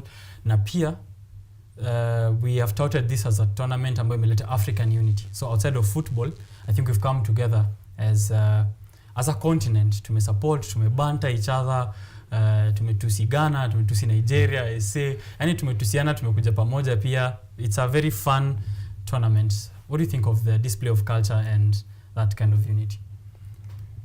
Okay, it's nice to remember your culture and practice it and have it, So and vile ilikuwa kwa displayed, you learn other cultures, what other people do, what they love, what they don't love, So like it's also a way like in that if I go to Ghana or I go to Nigeria, I'll know what to do, what to wear, So it's kind of a nice thing, I guess, because it brings unity and closeness, and you just know your people. Yeah, that's for sure. Benson, adding on to that culture, part of the things that were shown there at the final, at the semi-final was. And actually, even at the final, was Congo even fighting for the rights of people within their country who are exploited in one way or another. Huko Congo, kuna child labor going on in mining of the cobalt and other minerals ambazo zinatumika by big giant tech industries. Simu including ile ambayo nimeshikilia hapa, iko na some bits of cobalt huko ndani za kutengeneza battery ambayo imetoka Congo, ambayo ni watoi wamechimba huko. So that was a very interesting spectacle for me to see. The players did a very interesting sign there to show, that they need to free Congo, and there's been silence generally all over the world of the issues that are happening to the children of Congo. So adding on to that, plus the unity, plus the culture, Benson, unaweza semaje, is this quite unlike any other tournament in the world? I think we stand out, no? I think if you are looking at how even fans came out, look at Nigeria fans, how they came in the airtime. Look at Ivory Coast fans, very loyal, very traditional out there, very ukiangalia culture, watu hata kama wamejichora nini, kuna culture. You can see they are patriotic, they are fighting for that. And if you are looking at this, and then if this proceeds, then it united Africa, of course. Yeah. And at least somehow people were able even to see some of the things that are going on. Even when you check on Twitter after that AFCON, this stood out. And I think if we are to continue like this, then somehow we can solve this crisis. Lakini labda pole pole, it will take time. It will take time because, you know, they say when you give man power, you know he's a beast. And that's what happens in Congo. Give man power, you know he's a beast. If he's above you, then when you wanakuwa exploited, hopefully uko chini yake atakuwa naumia. But hopefully we are hoping to see football uniting more, and maybe even in future this crisis should end. Yeah, for sure. Let's talk about celebrations. I think for that final game, exciting. Najua umezoea kuwin na kurudi nyumbani na kusherehekewa na watu nyumbani na mafans. That closing match, maybe any standing out moments, any moments that stood out for you, na that feeling of victory. We saw the Ivory Coast team wakireceiviwa kwa street, you know, as he said, the fans adorning traditional attire. Even at the beginning of the tournament, players wote actually from all African countries walikuwa na show up na kitu ina represent nchi yao. I'm wondering Kenya tungekuwa huko tungekuwa tumevaa nini? Sasa let's ile ya Masai. Yeah, labda. Ama tuvae kama maodi. I don't know what culture we represent generally, maybe, but you'll see it maybe in 2025 or 2027. Yeah. We'll see what we display there in terms of culture. I'm really curious to know what we have in terms of culture. But players were received in the streets, and I'm sure you've been received in the streets of KU before after a very amazing win. How was that like? How was the feeling for you? What took over Valishwa medals? That closing awarding ceremony with the trophy. It's $7 million, man. Yeah. What was your reaction to that? And as a player, especially seeing that kind of glory and awarding. Okay, as a player, I think it's always the one of the best moments of your life. After winning or just winning. For me, first I think I felt like I've had the feeling of Casey. Just giving that equalizer, that alone. I think I know that feeling. Yeah. I did it once in China. You did it once in? In China. Okay. Our first match, I think I got the equalizer. Against? Against University of Split from Croatia. Okay. Yeah, so I think winning as a player, you know, when you went to the tournament, that's what you were dreaming and you want all the time. You prayed for it, you did everything you can, you know. So then giving back to the nation or your fans, it's always one of the best things, because they've been there for you. When you are down, they're there. When you're up, they're there. So giving them back something, it's always the best. And so I think all players love that, giving back as a player. Right. Yeah. You're getting individual glory, team glory, and you're giving back to the fans. Yeah. Hapo umehit trifecta to all the best points, ndio. Yeah. I have a question here from a viewer, and I think I'll ask it to Kelvin Benson. I really hope I didn't lose it. They're saying about the Ivory Coast winning. Do you think the eventual champions were the most deserving team, or did the factors like luck or controversial calls play a role in their victory? I think I will not mention luck, but luck was there, of course. Luck was on their side. Looking at that team being counted out by everybody, then coming back, even firing a coach, and then having a new coach, and then winning the trophy, meaning the odds were on their side. Yeah. They were not against them. The odds were on their side. And again, the fans were on their side also. Many people were saying about controversial decisions. don't know what, not much fixing, no, I don't think so. Asema script iliandikwa vizuri. There is no script there. There is no script there. You cannot script that Ivory Coast win. Yeah, for sure. That you cannot script. If you were to script, maybe we would have scripted Nigeria to win. That I'll tell you for a fact. And looking at a team that has lost to Equatorial Guinea 4-0, then going with Mali and everything, then coming back again and winning the tournament, then even I mentioned something, people were calling them zombies. They were called zombies of the tournament. Yeah. The zombies woke up. They were the Walking Dead. The Walking Dead. They woke up and they won that tournament. It was World War Z. Yeah, and I don't, no one will say it was luck. Luck already. But luck was on their side, of course. All odds on their side. Yeah. As a host nation, I never expected them to lose, and they made me proud for being a host nation and winning that much. Yeah, I think I'll add with what I started this show with, which is hard work is what puts you where good luck will find you. Yeah, so I think they worked really hard for it to get there. Let me get here a comment from Mugeni Nelly, alafu nisikie kitu ya mwisho. We are wrapping up the show. Anything that I've left, any point that you had prepared to come up here with, na sija point out on AFCON, I prepare kuisema. But in the meantime, Mugeni Nelly anasema, I'm loving the show. And I hope the sports personnel in the Republic are hearing your views on choosing the under-18 come 2027 and not just the old faces. It's time for young ones to shine and be given a slot. Yeah, so that's Mugeni Nelly. Thank you for tuning into the show. Sports personnel ambao wamesikiza, our panelist wameshawaambia hapo. Jilo Mamu tuned in and enjoying the show kama kawaida. The AFCON analysis is dope and I'm happier that my team Ivory Coast won. Kila mtu sasa anataka kuside na kila mtu anataka kuside na Ivory Coast. Sasa sisi wenye tulianza na Morocco. Yeah, tune in. When should I come in for the Super Bowl analysis? Super Bowl ni nini? I had a tweet here from Rooney. I wish I had saved it. Where Rooney was tweeting back in 2012. Alikuwa anasema he was watching Super Bowl. Anashangaa, is this what they call football? This is just an event full of adverts and music. Sijui wewe uona Super Bowl? Yeah, Benson. Okay, Jilo, itaka kuja na any other person who's interested in Super Bowl, the American football version of World Cup, I think, if that's the correct example to give there. Right.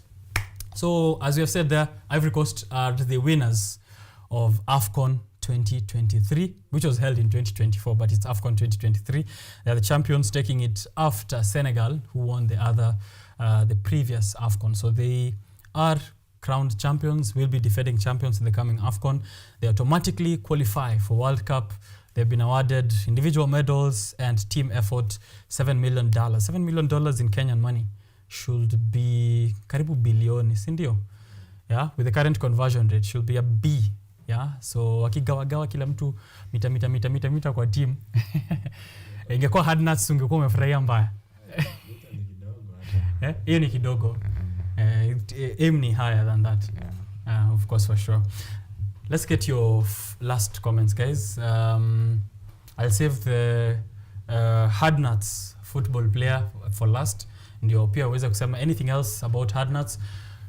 Last time I was here with Vultures, the hockey side of Kenyatta University men's team, and they gave us information about, the support, the kind of support they need, even from university administration, from the fans, people to show up in their games, merchandise, mali watu watanunua. Mimi naweza penda kubuy jersey ya Hard Nuts. It's actually a really good name. A conversation for another day. But yes, hizo details zote kama ziko, tafadhali itakuwa chance yako ya kuuza Hard Nuts na kuuza. But tuanze na Benson atupatie last remarks za AFCON na maybe juu umevalia Argentina, sijui kama unataka kuongelea Argentina ama tulishafunga. Messi already completed football. Yeah, I think AFCON was it has been a good tournament to watch for even other European teams.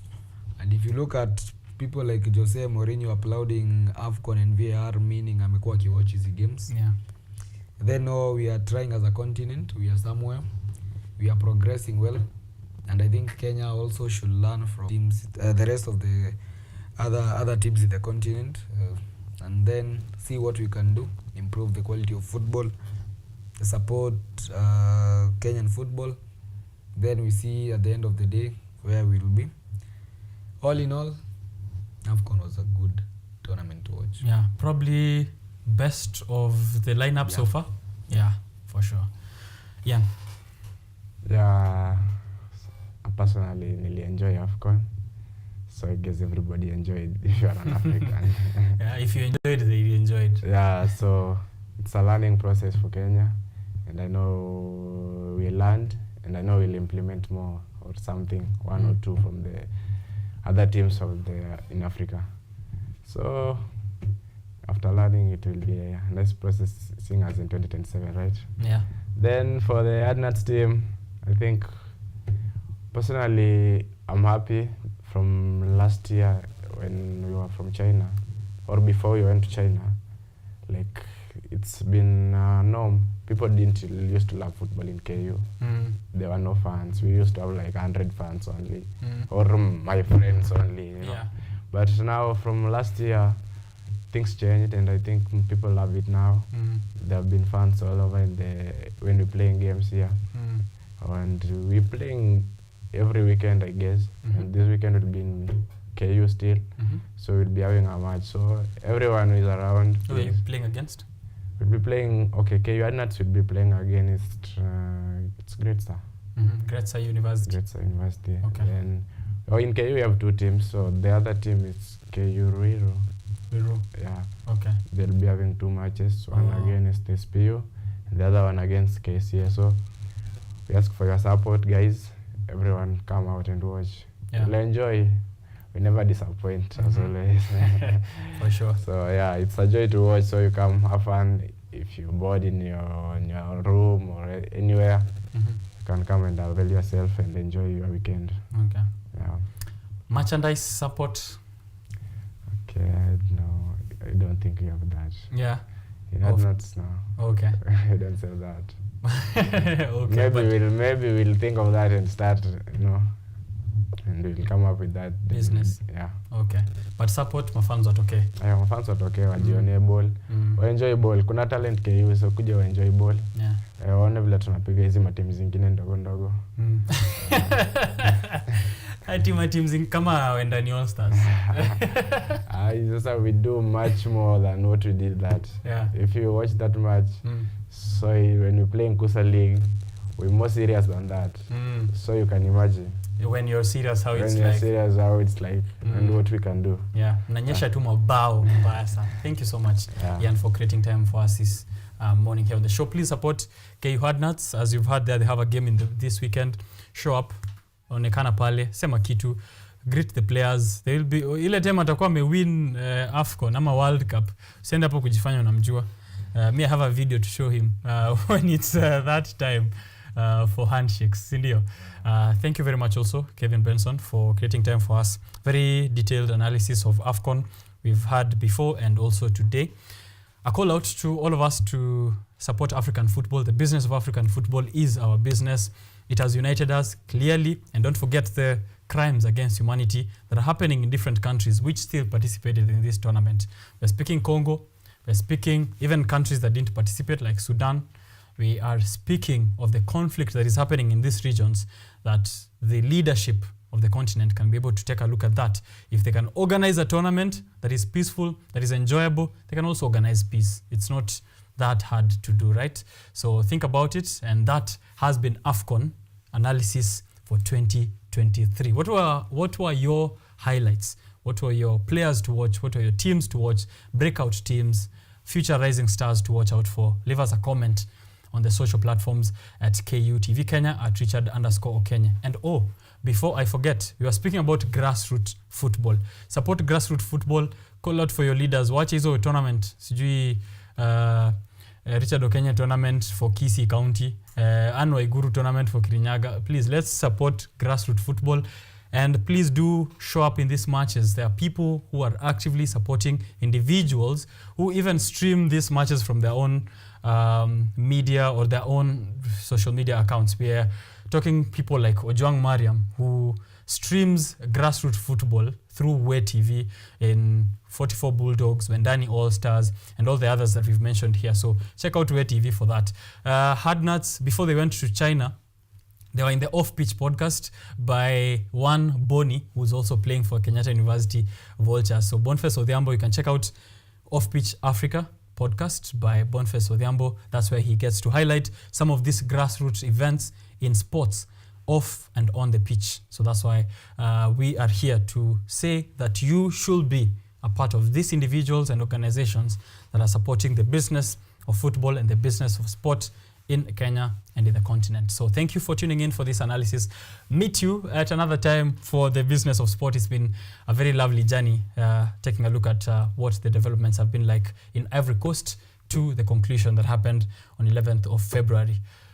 It's been a long discussion, so I'm going to take a break, and then I am coming back with the newspaper review for today. Grab yourself a copy of the dailies, the Business Daily, the Standard, and the Daily Nation. I'm joined here by Grace Maina, Vice President of Machakos University. Amekuja na man like Nick Mwadime Mwangi, National Executive Director of MKUSA, and a host of other titles that I always say when I introduce him. But today he's accompanied here by the Vice President of Machakos University, Grace Maina. They're giving us an insight, they're reacting, they're predicting. So do the same, and I'll be right back.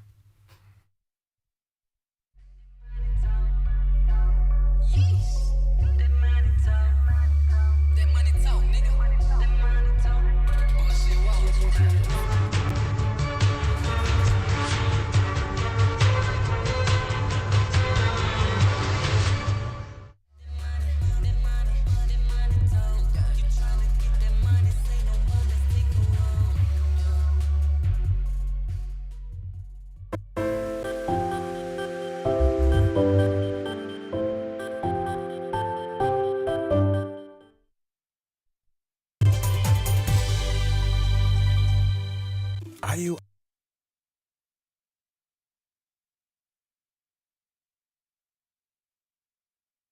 an aspiring media practitioner, a graduate, or you just want to advance your skills in television production? Then welcome to Kenyatta University, where education meets innovation. KUTV, the premier university television station in Kenya, is now offering short courses in TV studio, field technical operations, and video editing. Through these courses, you will acquire hands-on skills on camera operations, media production, lighting techniques, audiovisual editing, and sound and visual control, and how to operate key equipment in modern TV control room. Enroll today at KUTV and discover your full potential in cutting-edge TV broadcasting. Graduates of these courses will receive professional certificates.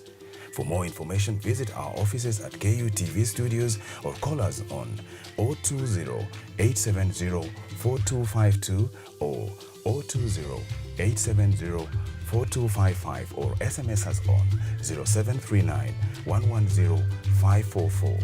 KUTV, a new experience.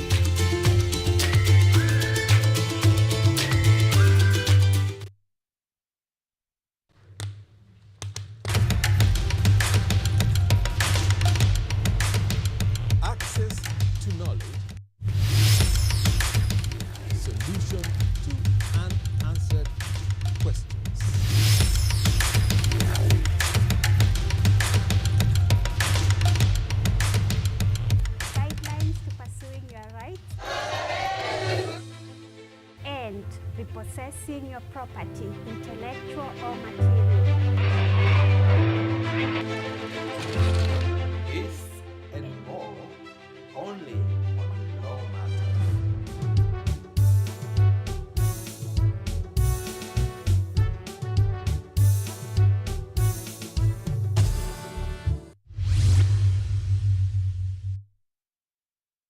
Geoffrey, my love, what happened to your face? Is everything okay?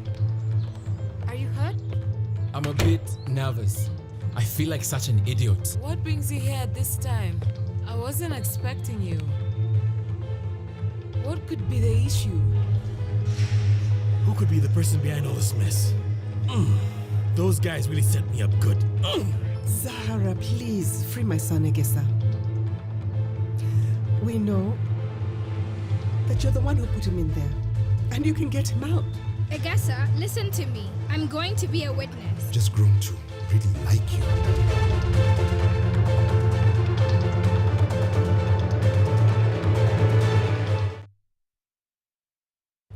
From the hospital corridors, we bring you experts to discuss issues affecting your health, from diet to mental health. The familiar and the ignored are both put into perspective. We then dive into the environment and look at the effects of climate change and its solutions. Join me, Mutegi K. Martin, every Friday at 9 p.m. as we learn on how to better our health while taking care of our environment. Only on KUTV.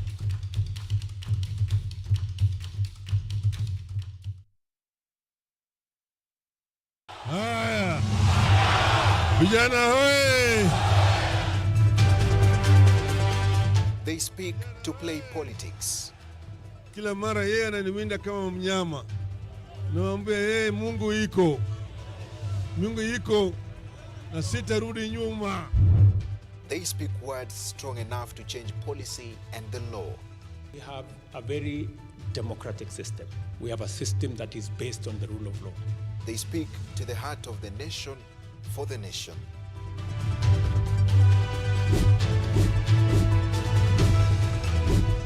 Simu imeleta mambo mingi sana. Mimi hata nataka ifungwe kabisa, na ifungwe hata WhatsApp na Facebook zifungwe kabisa. When facts get lost in all these words, we aim for the truth. Join me, Dennis Omondi, every Tuesday night at 9 p.m. as I serve you the news and speak to your leaders and their observers to establish nothing but the truth, only on KUTV.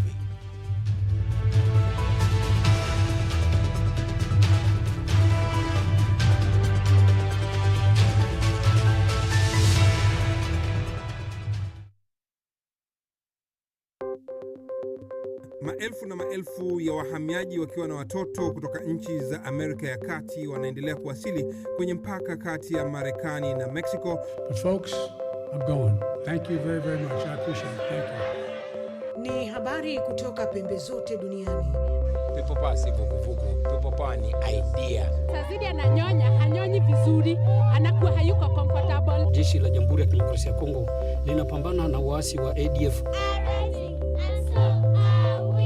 Kwa sasa wanatoa wito kwa mashirika, makampuni na vile vituo vya uchukuzi. Mambo mengi yatakwenda kama yalivyopangwa. Hapa ni kuna mmoja wa viongozi wa chama cha wavuvi katika eneo hili. Zaidi tunajaribu kuwapa chanjo ili ina boost ama inanyanyua kinga ya mwili, hiyo inaenda kupelekea kupambana na virusi. Ni duniani leo, Jumatatu mpaka Ijumaa, moja kwa moja kutoka VOA Swahili, Washington DC.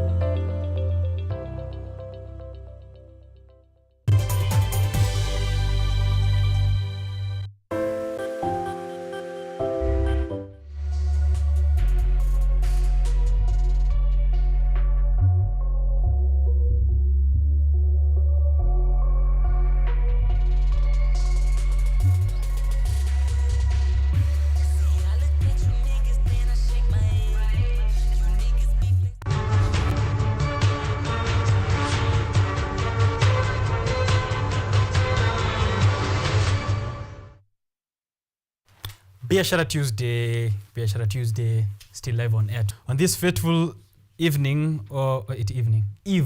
of Valentine's, pre-Valentine's. Love is in the my nose. Love is in the air, but so are we. So let us know how you're prepared for that lovely day. What is your love relationship like with the nation? Yeah, sometimes it feels like a love-hate relationship for us who wear this Kenyan armband bracelet. Sometimes you love your nation, sometimes it loves you, sometimes it doesn't love you back. Sometimes it's one-sided. Ni kama una hotspot nji mapenzi. Ni kama ikupendi. But let us know what you feel. And the headlines today will also be letting us know if there's a sense of love within the Republic. Yeah. Yes, and Nick for that short while.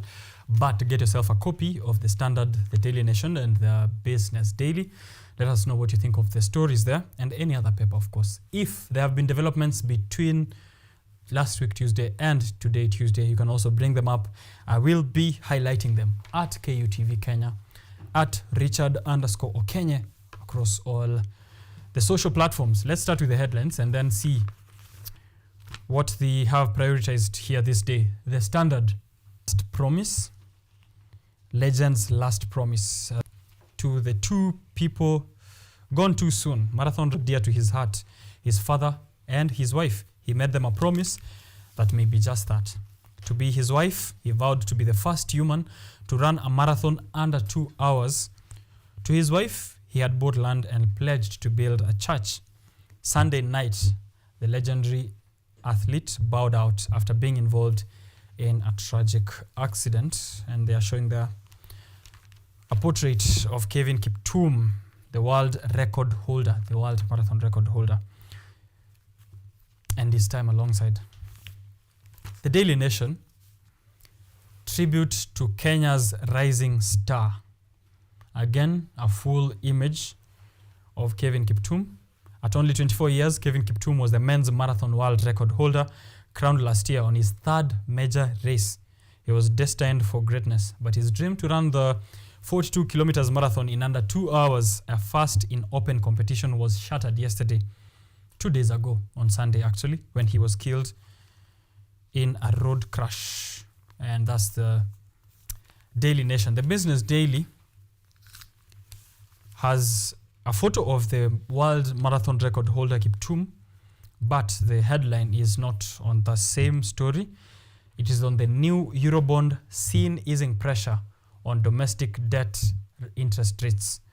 Kenya's return to the international bonds market yesterday is set to relieve pressure on local lenders to finance the budget deficit for the current fiscal year, signaling a potential retreat in domestic debt interest rates that have climbed to 18%. Treasury is now selling the first Eurobond since June of 2021.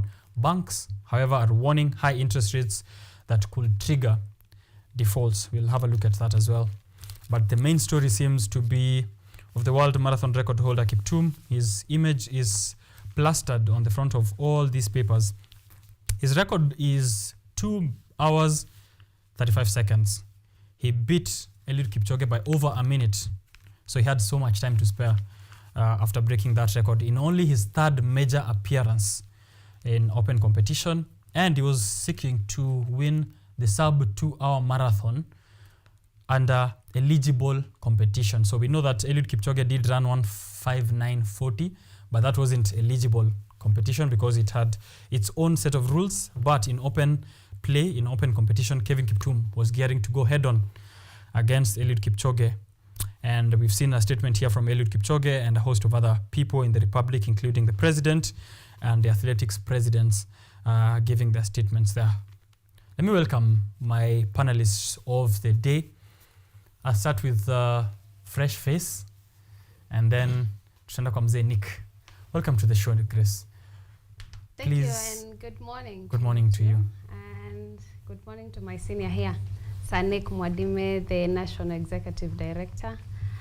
I go by the name Grace Maina, and of course from where I'm seated, I have several hats, one being of Machakos University as their Vice President, next one being the Treasurer of Nyandarua County Tertiary Student Association, and of course a new gem in town called Patachuo, which is a web application where we get to combine or bring together all the alumni of schools in the country. From wherever you schooled, you can get to catch up with your people, and of course there's to bring about development to our schools and community as a whole. Okay. Thank you, and I'm humbled to be one of you here. You're welcome. You said Patachuo. Patachuo. Yes. All right, we'll go to talk about Patachuo in a while. And then, of course, get to hear what you are up to there. Nick Mwadime Mwangi. Yes, sir. Welcome to the show once more. Well, I had promised you to bring your Valentine's, Richard. And I'm a man of my word. And you're a man of your word. I'm a man of my word. You know, I don't want you to go outside there and struggle. Vindict my name that, you know, that man that has conversation with Richard every now and then on Tuesday has promised something on and on the eve of Valentine's, And but he did not he deliver. failed. If you Yeah? know the worst thing I told you Mhm. for a man is to be on top and fail to perform. I did not want to be accused of such allegations. Anyway, let me say good morning to the people of Roysambu.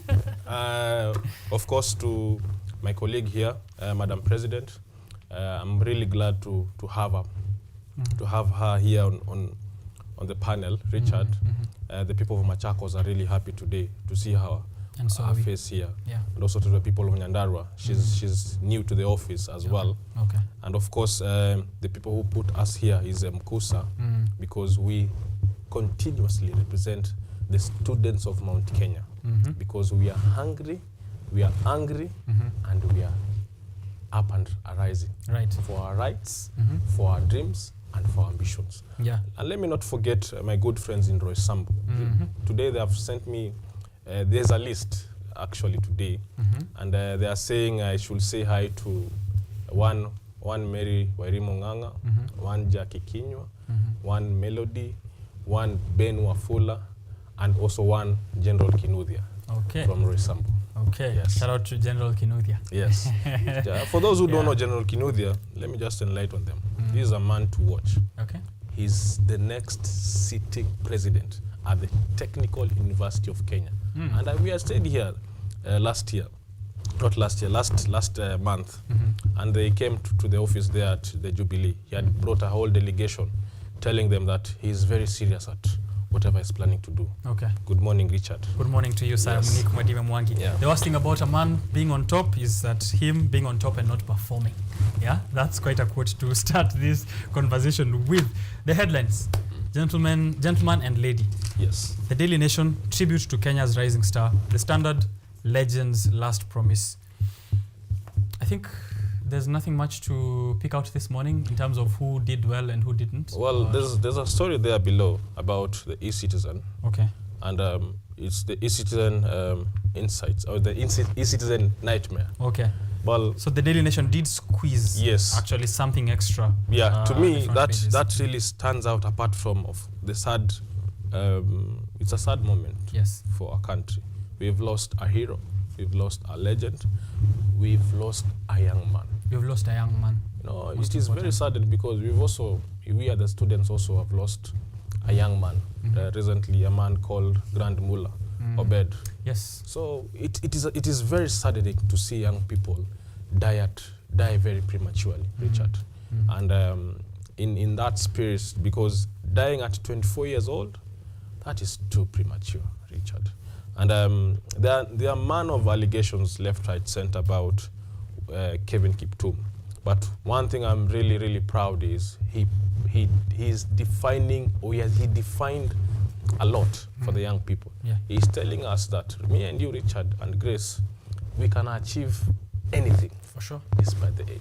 Right. Is the very definition of Eliud Kipchoge's statement, no human is limited. No human is limited. Right? This is a man who, according to his story, he used to join the local athletes in training.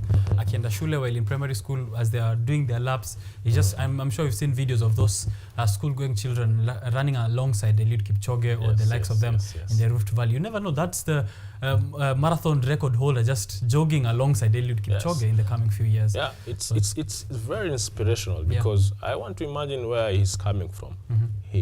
The young men and women from his village, reading his story. It's a sudden moment that his life was really cut short at really young age. And probably Grace also will tell you this as well, to bring also her insights about what could happen might have happened to Kevin Kiptum. Yes. Yeah, for sure. Moment of silence though, just to send out our condolences at the same time. Probably also share her insights about Kevin Kiptum. Trying to think about now think about this. There's someone who depicts actually the majority of the youths we have at 24. Now ask yourself, at 24, what had you achieved? Maybe Nick Mwadime would give me an answer. At 24, what had he achieved? And if this guy, his life is like that, you know, kifo tunasema, hatujui kesho. You never know about tomorrow. So what are you doing with what you can do best? Yeah. That's what triggered my mind. What are you doing with what you can do best? You never know about tomorrow. Could be that person who is fighting for the youths today, and tomorrow you know more. Yeah. You know, could be that person who is the hope of someone else. What are you doing today to with what you have, what you can serve people with, and of course what you're good at? If there's a life ended at 24, and see the achievements that he had, and actually was looking forward to face the greatest of all times. Yeah, Eliud Kipchoge. Eliud Kipchoge. And probably eventually become the greatest of all time himself. Exactly. Yeah. Who knows? Nobody would have known what would happen. Yeah. But let's do something with what you have. Yeah. Yeah. You never know. Break you that record today. Yeah. Break it today. Yeah. Don't wait for tomorrow. Don't wait for, I'm young, you know, I got some years to come. I will do that. Don't procrastinate. Yeah. Do it right now. Okay. So I wanted us to observe just a few seconds of silence for Kevin Kiptum before we can go on for with this conversation.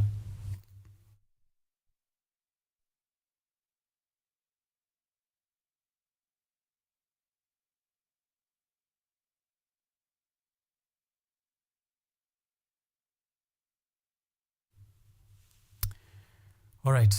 Condolences to the family of Kevin Kiptum, his friends, and of course the whole nation at large. We've lost quite a star, a rising star, and only, you know, you can only guess what could have gone there. But one thing is for sure is we've lost a life.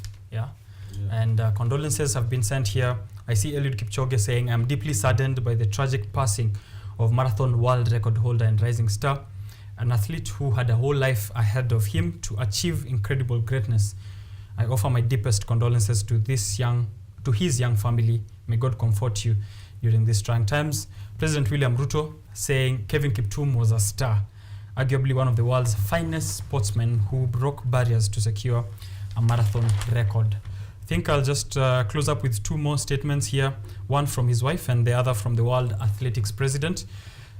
Asenet Kiptum has this to say: "I gave him my full support when he promised to break his own world record. I promised to run affairs at home and encouraged him." World Athletics President Seb Coe said, "We are shocked and deeply saddened to learn of the devastating loss of Kevin Kiptum and his coach as well, Gervais Hakizimana." Right, so that is the statement, or those are some of the few statements that came out of the very many people who, you know, had something to say about Kevin Kiptum. Page 2, shock and tears as family tries to come to terms with the tragic death.